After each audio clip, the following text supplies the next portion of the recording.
नमस्कार, मैं वरुण कुमार। आप देख रहे हैं टीए न्यूज प्लस। आज चर्चा सिर्फ एक वीडियो वायरल कर नहीं है। सवाल यह भी है कि क्या कॉमेडी के नाम पर कुछ भी कहा जा सकता है? क्या मंच पर कही गई हर बात को सिर्फ मजाक मान लिया जाए?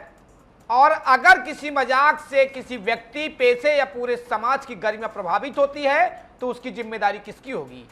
क्या एक तरफ मुंबई के केईएम अस्पताल की एमबीबीएस छात्रा सेजल पवार का मामला है, जहां स्टैंड अप शो में की गई कथित टिप्पणियों ने अस्पताल प्रशासन से लेकर राजनीति तक को हिला दिया है।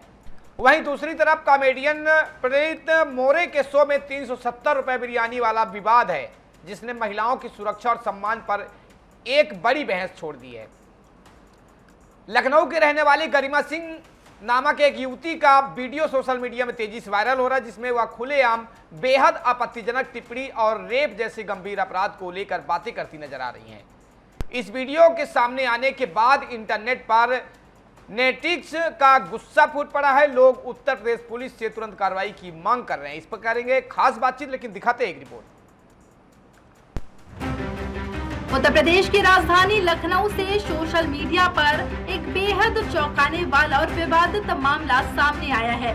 यहाँ गरिमा सिंह नाम की युवती का वीडियो सोशल मीडिया पर तेजी से वायरल हो रहा है, जिसमें वह खुलेआम बेहद आपत्तिजनक टिप्पणियां और रेप जैसे गंभीर अपराध को लेकर बातें करती दिख रही है। इस वीडियो के सामने आने के बाद इंटरनेट पर नेटिजन्स का गुस्सा फूट पड़ा है और लोग उत्तर प्रदेश पुलिस से तुरंत कार्रवाई की मांग कर रहे हैं। तीनों मामलों का केंद्र एक ही है, मंच पर कही गई बातें और उनका सामाजिक प्रभाव। केईएम अस्पताल देश के सबसे प्रतिष्ठित सरकारी अस्पतालों में गिना जाता है। यहाँ लाखों मरीज इलाज के लिए आते हैं, लेकिन जब सोशल मीडिया पर एमबीबीएस छात्रा सेजल पवार का वीडियो वायरल हुआ तो सवाल उठने लगे कि क्या एक मेडिकल छात्रा सार्वजनिक मंच पर अपने ही संस्थान को लेकर ऐसी टिप्पणियां कर सकती है? अस्पताल प्रशासन ने जांच समिति बना दी है। एनएमसी की सोशल मीडिया गाइडलाइन के आधार पर जांच हो रही है। राजनीतिक दल कार्रवाई की मांग कर रहे हैं। शिवसेना नेताओं का कहना है कि अस्पताल की छवि खराब करने वालों पर कार्रवाई होनी चाहिए। दूसरी तरफ कई लोग यह भी पूछ रहे हैं कि क्या किसी छात्र की व्यक्तिगत राय को इतनी बड़ी सजा मिलनी चाहिए कि उसका करियर प्रभावित हो जाए? यही लोकतंत्र की सबसे कठिन रेखा है, आलोचना और अपमान के बीच की रेखा। दूसरा मामला उससे भी ज्यादा गंभीर है।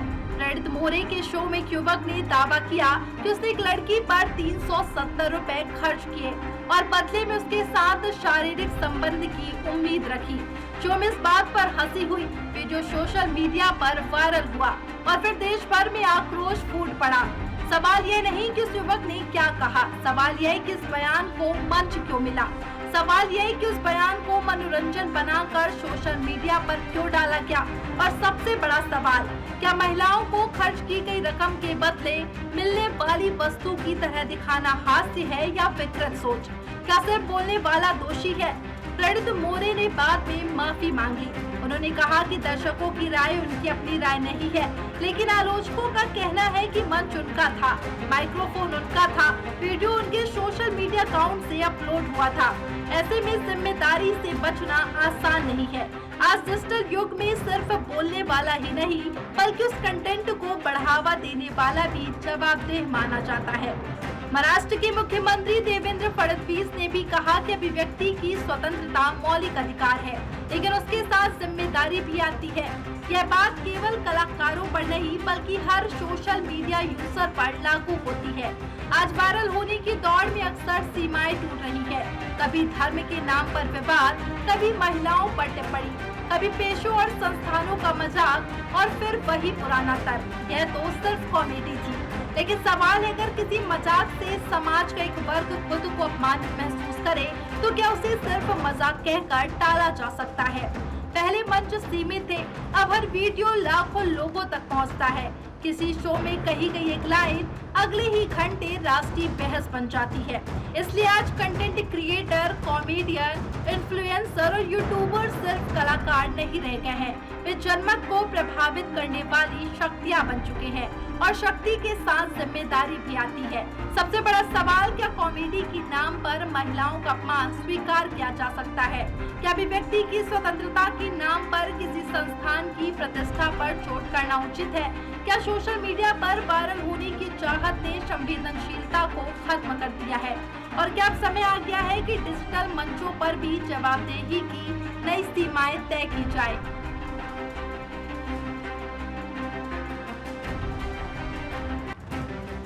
उत्तर प्रदेश की राजधानी लखनऊ से सोशल मीडिया पर तो इस पूरे मामले पर हम बातचीत करेंगे, चूंकि 370 रुपए की बिरयानी और महिलाओं के गरिमा को तार-तार करता एक वीडियो बहुत तेजी से वायरल हो रहा है। वहीं दूसरी तरफ मुंबई के महाराष्ट्र की एमबीबीएस डॉक्टर बताई जा रही है। हालांकि कुछ लोगों ने उनको एमबीबीएस की छात्र बताया। उन्होंने जिस तरीके से मृतक इंसानों के प्राइवेट पार्ट को लेकर जिस तरीके से बातें कही हैं, पूरा सोशल मीडिया में आग लगी है। इसी के लेकर बातचीत करेंगे। बातचीत करने के लिए हमारे साथ बालेश्वर प्रसाद जी हैं, पूर्व डीएसपी सर आपका बहुत बहुत स्वागत है। डीएसपी साहब, हमारी आवाज आ रही है आपको? जी जी डीएसपी साहब, जिस तरीके से सोशल मीडिया एक मनमानी का जरिया बनता जा रहा है, एक सवाल है मेरा कि गरिमा सिंह नाम की युवती का वीडियो सोशल मीडिया पर तेजी से वायरल हो रहा है, जिसमें रेप जैसे गंभीर अपराध और महिलाओं पर आपत्तिजनक टिप्पणियां की गई है। क्या इस मामले में पुलिस ने अब तक कोई संज्ञान लिया है, कोई एफआईआर दर्ज की गई है? मामला बहुत, पहले सबसे नमस्कार सभी को। मामला तो इतना गंभीर है कि आपका कथन, माने चैनल, हमारा आपका चैनल कथन और एक कॉग्निजेंस को जैसे ही अगर उसमें प्राइमरी फेसी पर जब अवेलेबल है तो स्वतः इस पर एफआईआर तो होना ही है।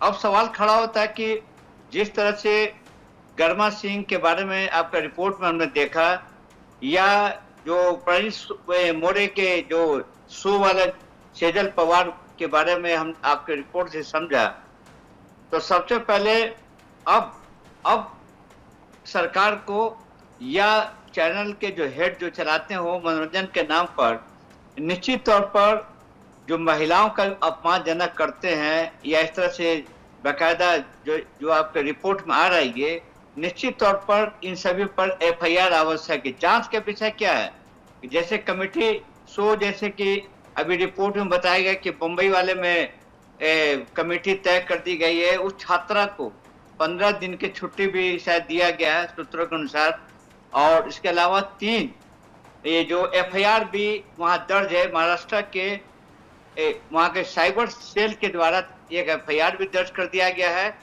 जो एफआईआर बीएनएस, ये भारतीय न्याय संहिता कह सकते हैं 2023 के तहत, और आईटी एक्ट में प्रॉपर एफआईआर भी दर्ज हो गया है। जो प्रणीत मोरे जो चलाते हैं अपना शो, जैसे बताया गया, और दूसरे हैं सेजल पवार और तीसरे है हिमांशु, यानी एफआईआर होना। और जो दूसरा की जो लखनऊ की जो गरिमा सिंह की जो बात आ रही है, निश्चित तौर पर उत्तर प्रदेश के पुलिस को, जो भी वहाँ का जो कप्तान साहब होंगे, चाहे हेड डीजीपी सर होंगे, जो भी होंगे, तो स्वतः इस पर अपने ही स्टेटमेंट पर एफआईआर होना आवश्यक है। ये कहीं भी ऐसा छूट नहीं है। कोई महिला, अब महिलाओं के बारे में भी हमारा एक रिक्वेस्टेड शब्द निकलता है कि कम से कम उनको इतना याद रखना चाहिए कि हम क्या हैं, हम क्या करते हैं, किस क्लास के छात्र हैं। ऐसा ना हो कि जा करके आप इस तरह से आप एक छोटे से कोई शो करने वाला अपने शो को हाईलाइट पैसा कमाने के चक्कर में इस तरह से बयान करवाता है और बोल जाते हैं कि इस तरह बयान उनको देना उचित नहीं है। सर, एक बात जानना चाहते हैं, जैसे नेटिजन्स सोशल मीडिया पर उत्तर प्रदेश पुलिस को टैग करके लगातार कार्रवाई की मांग की जा रही है। ऐसे संवेदनशील मामलों में जहां समाज में आक्रोश फैल रहा है, पुलिस की त्वरित प्रतिक्रिया क्या रहती है? आपको मैंने पहले स्पष्ट कर दिया कि जो आपने जो नेटिजन के बारे में बताया, निश्चित तौर पर कॉमन, इसमें कोई प्रॉब्लम नहीं है। वहां की पुलिस को, लखनऊ के पुलिस को एसएचओ जो इंस्पेक्टर जो होंगे, हमारा आपके चैनल के माध्यम से उनसे रिक्वेस्ट करेंगे कि ड्रोन को पीछा मत दौड़िए, ना अनुमति लेने की आवश्यकता है।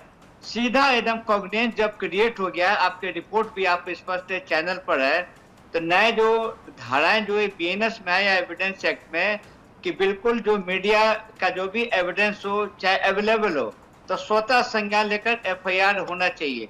ये कतई कोई नहीं बर्दाश्त करेगा कि आप इस तरह के जो महिलाओं का, किसी भी भारतीय महिलाओं, भारतीय सनातनी, भारतीय कल्चर सभ्यता जो है, उनको भी अधिकार नहीं है कि आप कहीं बैठ करके अपने अंगों को बारे में, या छात्रा ने जो के मेडिकल कॉलेज वाले ने भी जो ऐसा कार्य किया, निश्चित तौर पर यहाँ हमारे अनुसार दोनों को हम सलाह देते हैं कि दोनों को कंट्रोल होना चाहिए। सवाल ये नहीं है, सवाल ये कि जो अभी जो आपने बताया कि मीडिया या जो भी बहुत से यूट्यूब, बहुत से लगातार जो प्रोग्राम पैसा कमाने के ख्याल से, हम आपके रिपोर्ट से 100% सहमत है, लेकिन इतना जरूर कहेंगे कि इस पर दुखद विषय, चिंता का विषय है। सर ये जानना चाहिए, वीडियो में की गई टिप्पणियां कथित तौर पर समाज में नफरत या संवेदनहीनता फैलाने वाली है। आरोपी युवती के खिलाफ भारतीय न्याय संहिता यानी कि बीएनएस के आईटी एक्ट की किन धाराओं के तहत कार्रवाई की जा सकती है? देखिए, जो धारा सेक्शन तो बहुत है इसमें, बीएनएस की धारा को अधिकार है एसएचओ इंस्पेक्टर को लगाने का। अब सवाल है कि उनको एडवांस एफआईआर देखने के पहले हमारा धारा कहना ये अनुचित होगा, क्योंकि वह सक्षम है, वो आईपीएस ऑफिसर कप्तान होंगे। अगर हम सजेस्ट करेंगे तो थोड़ा सा उनका फीलिंग होगा कि आपके चैनल के माध्यम से एक रिटायर्ड डीएसपी साहब बैठे हैं, लेकिन हमारा, मैंने पहले ही कहा आपसे, मैं फर्स्ट मैंने स्टेटमेंट आपके सामने दिया कि आपके ही चैनल के अनुसार हमारे डिस्कशन ये मोर अवेलेबल प्राइमा फेसी है। एफआईआर की धाराओं आईटी एक्ट में बिल्कुल सुसंगत धाराओं में एफआईआर उनको करना चाहिए। हालांकि सूचना के अनुसार बम्बई के पुलिस ने किया है और आईटी एक्ट और बीएनएस धारा। सर जो है प्रणीत मोरे के शो में एक युवक द्वारा महिलाओं को लेकर बेहद विकृत और आपत्तिजनक बात कही गई। 370 रुपए की बिरयानी वाला जो विवाद है, क्या इस तरह के बयानों को सार्वजनिक मंच पर बढ़ावा देना या इसे सोशल मीडिया पर अपलोड करना महिलाओं के सील को ठेस पहुंचाने के दायरे में नहीं आता है? बिल्कुल, हम बिल्कुल आपकी बातों से सहमत है कि सबसे पहले जो शो चलाते हैं उनका ऐसा उनका कोई अधिकार नहीं है। अगर उनको वहां के प्रशासनिक शासनिक व्यवस्था को इस शो को तो बंद कर देना चाहिए। हालांकि वो नेम्ड एफआईआर का, अब तो शो, ऐसे शो को हम नाम और भी लेंगे। ऐसे एक चर्चित शो आपके मुंबई में भी चलता है जो कॉमेडी शो, नाम लेना उचित नहीं, वो भी पुरुषों को महिलाओं बना देता है। ताजुब इस 2026 में कॉमेडी शो में मर्दों को कपड़ा पहना करके महिला बना देता है। ये पहला शो, जो वो शो पूरा चर्चित है। और वहाँ जिस तरह के भदगी जो शो चलाने वाले हैं, नाम लेना अनुचित है यहाँ पर, वो इस तरह से करते हैं कि कंप्लीट उसको शो को बंद कर देना चाहिए। लेकिन जो अभी मनोरंजन के नाम पर जो पैसा कमाने के होड़ में जिस तरह चल रहा है, निश्चित तौर पर आईटी एक्ट का 67 धारा आप देख लेंगे, 61 धारा है कि जिसके आपको जो प्रतिबंधित चीजें उसमें आती है आईटी एक्ट में, तो उस पर तो सरकार को वहां का सजग होना चाहिए, सरकार को एक्शन लेना चाहिए। और चूंकि जितने जो चैनल जो चलता है, यूट्यूब हो चाहे इंस्टाग्राम हो चाहे फेसबुक हो, सबका कंट्रोलिंग तो हमारे इंडिया से है नहीं। सबका कंट्रोलिंग करने वाला आउट ऑफ इंडिया का बैठा हुआ है, वो स्वतंत्र है। हाँ, वो वायलेंस ऑफ वही उसी चीज को रोक लगाता है जो वायलेंस हो या उसके नियम के विरुद्ध हो। तो हम चाहेंगे कि आपके माध्यम से जो भी टीम बैठी है यूट्यूब या जो भी इंस्टाग्राम फेसबुक को, बहुत से ऐसे रिश्तों को गंदे करने वाले भी बिहार में भी ऐसे शो हैं कि आप देख करके सरप्राइज हो जाएगा। लेकिन हम आज का कंटेंट जो आपका विषय है, वो विषय से हम सबसे पहले आपको बधाई देते हैं कि आपने चैनल से इस तरह के जो सीधा समाज से जुड़ता है, महिलाओं की बात है, जो महिलाओं को जो जहां तक जो उनकी प्रतिष्ठा और उनकी आत्म रक्षा जो चीजें सुरक्षित रहती हैं, उस पर भी अगर कोई क्वेश्चन करे तो उनको तो वहीं उसको डांटना चाहिए था, बोलना चाहिए था कि आप इस तरह से क्यों प्रश्न करते हैं, इधर अपोजिशन साइड में चलते हैं। यह भी दुख की बात है कि ऐसे महिलाओं को जो अंगों के बारे में, यहाँ तक कि एक रिपोर्ट के अनुसार जैसे बताया आपने कि एक ने मेडिकल कॉलेज के मानव अंगों पर भी और एक बिरयानी, तो बहुत दुखद की बात है। अब ऐसी सरकार को इसमें संवेदना आपको तरह का एक नियम बनाना होगा कि ऐसे शो अगर कोई प्रोग्राम करते हैं जो महिला के द्वारा उनके या अनभिज्ञता के चलते या जोश में कहिए या इतना भूल जाती है कि हम क्या बोल रहे हैं, तो निश्चित तौर पर इसमें सरकार को संज्ञान लेना चाहिए और रोक लगाना चाहिए और ऐसे महिला जो इन्वॉल्व है उन पर भी एक्शन करने की मांग हमारे तरफ से, हमारी राय से उन पर भी एक्शन होना चाहिए। जी सर, स्टैंड अप शो के दौरान रेप जैसी गंभीर घटनाओं का मजाक उड़ाना या इसे सामान्य तरीके से पेश करना महिलाओं की सुरक्षा के लिए कितना बड़ा खतरा है? पुलिस ऐसे कंटेंट क्रिएटर्स पर नकेल कसने के लिए क्या कुछ कदम उठा सकती है? देखिए, बिल्कुल बात है जो आपने जितना जो फैक्ट को कह सकते हैं, कंटेंट या फैक्ट या जो रेलिवेंट जो फैक्ट के बारे में बता रहे हैं, जो जिस विषयों पर जो 3 विषय आपने बताया, रेप एंड वगैरह, इस पर तो सोता, इस पर तो कहने की चीजें ने सीधा जेल।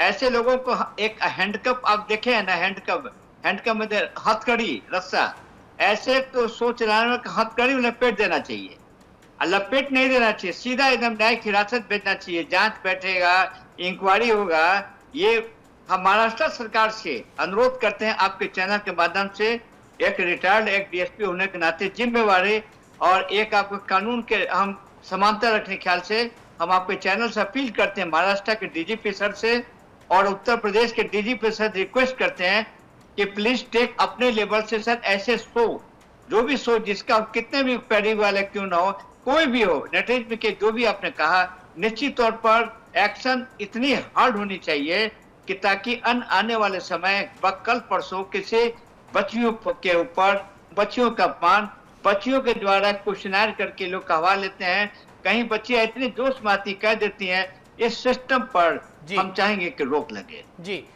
सर, सोशल मीडिया पर आए दिन महिलाओं के खिलाफ अभद्र भाषा और अश्लील टिप्पणियों के मामले सामने आते हैं।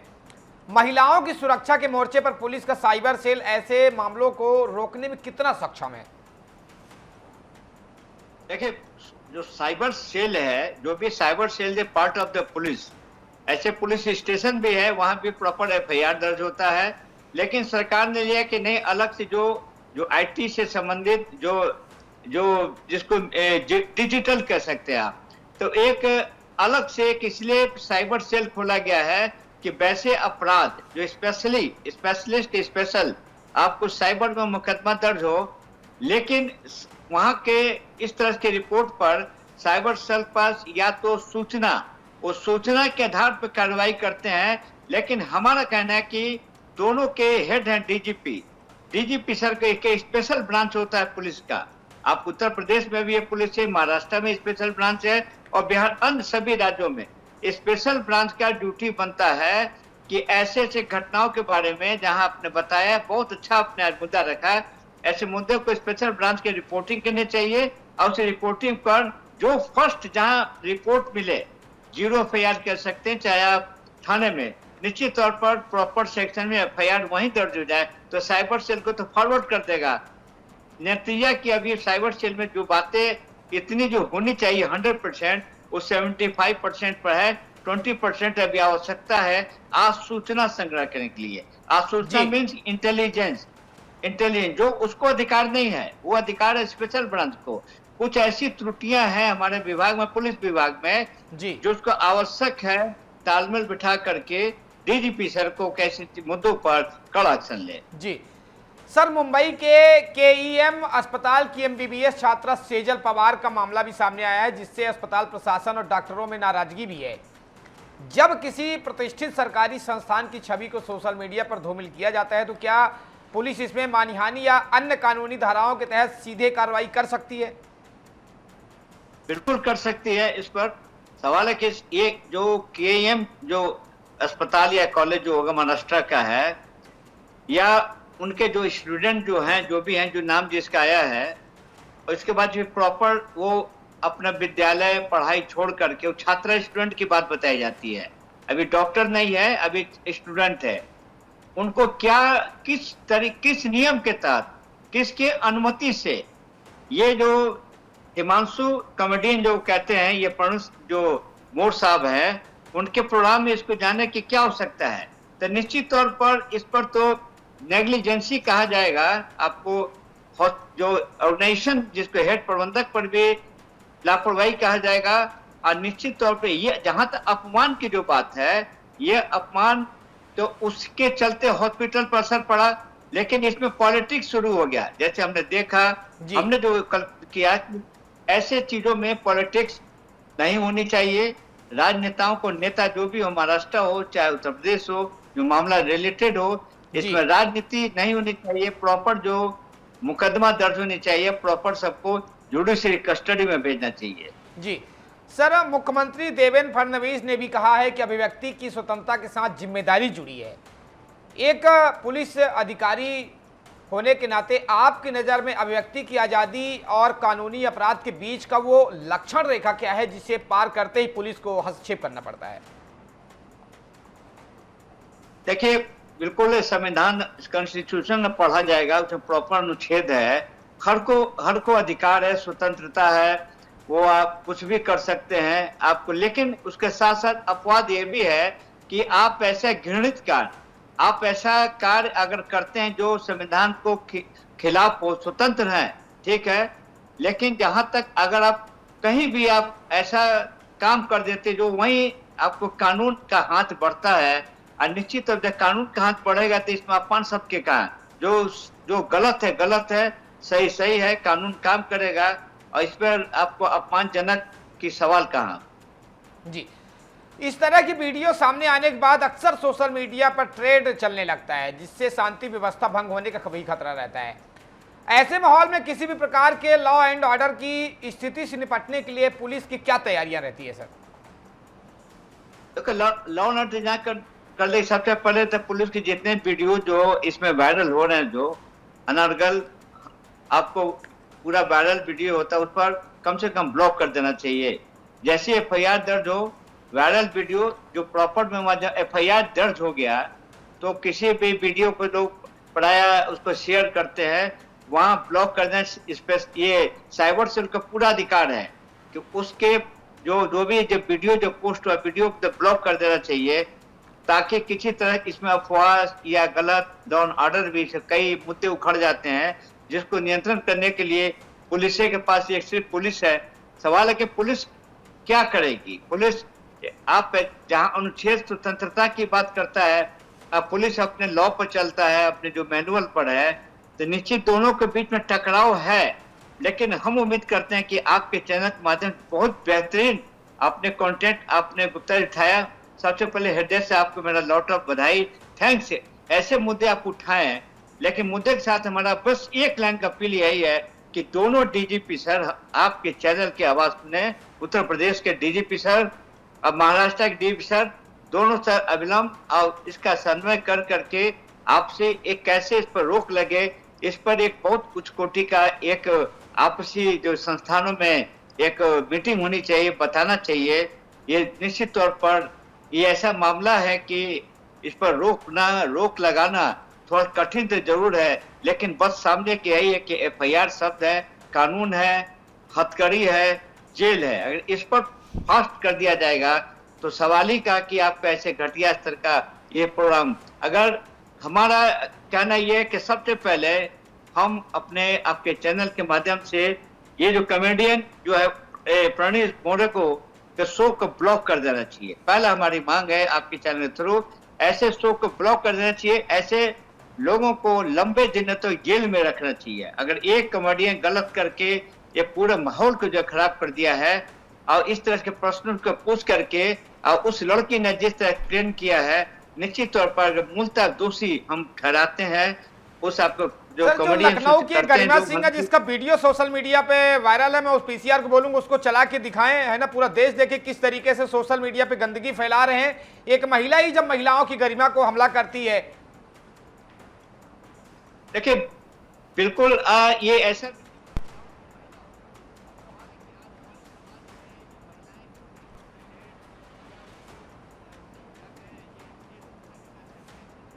यहाँ तो रेव करने में मजा ही आ जाएगा। यहाँ तो रेव करने में मजा ही आ जाएगा।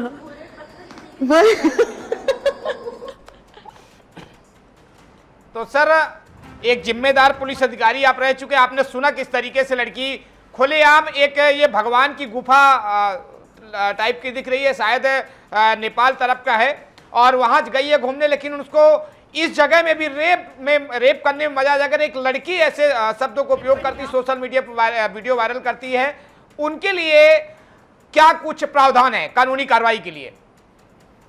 देखिए, इस पर स्पष्ट है कि सबसे पहले जो वीडियो बनाया जिसने, नंबर 1 वो एक्यूज्ड होगा, नंबर 2 इसमें एक्यूज्ड होगा जो रोल किया लड़की ने, जो बयान दिया, 2 इसमें तीसरा होगा इसमें जिसने कैमरामैन जो पूरे सेटअप सिस्टम पर आपको प्रॉपर बीएनएस में ऐसी धाराएं हैं कि ऐसे महिलाओं पर भी एफआईआर होता है। ऐसी बात नहीं है, वो जो महिला बोल रही है कि इस तरह से जो शब्दों को हम नहीं कह सकते, जो आपने दिखाया ऐसे इस तरह की, ये अब नॉर्मल पागल टैग, इसको तो पागल खाना भेज देना चाहिए था। अब तक हम लोग जैसा पुलिस वाला रहता है, अगर आपको मेरे घटना स्थिति में होती है, हम तो आपको गुप्ता साहब बोल रहे हैं कि हमको 1 सेकंड अब तक इसको हम रांची पागल खाना या खूबसूरत जो पागल खाना कहीं होगा, ऐसे लड़कियों को भेजने में हम कोताही नहीं बरतते। हम अपील करते हैं पुलिस वालों को, आपके चैनल के माध्यम से, इस तरह का वीडियो लड़की जो बोल रही है, लड़की यह 100% दोषी है।